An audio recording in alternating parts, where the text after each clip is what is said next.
Without any of the two, you can never close the valve. The centrifugal force and the right amount of water. In Mitsubishi Purifier, it is not only the separation process that require centrifugal force. The pilot valve has the sliding piston which slides out and slides in.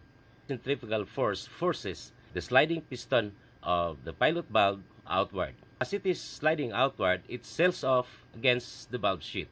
As the pilot valve sliding piston seals off the valve sheet, it closes the closing water drain line.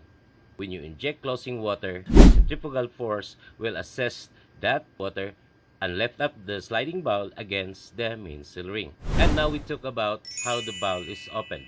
We require a higher water pressure to overcome the centrifugal force acting on this piston. When you push this inward, by the opening water, higher pressure, closing water gets drained.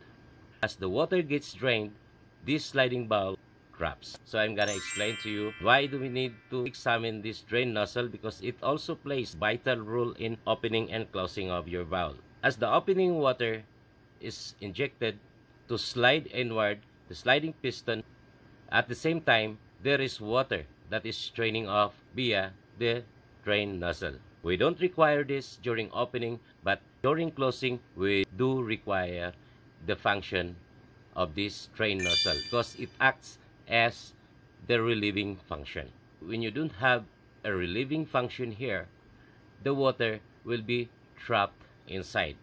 The centrifugal force can no longer slide out the sliding piston to seal off against the valve sheet.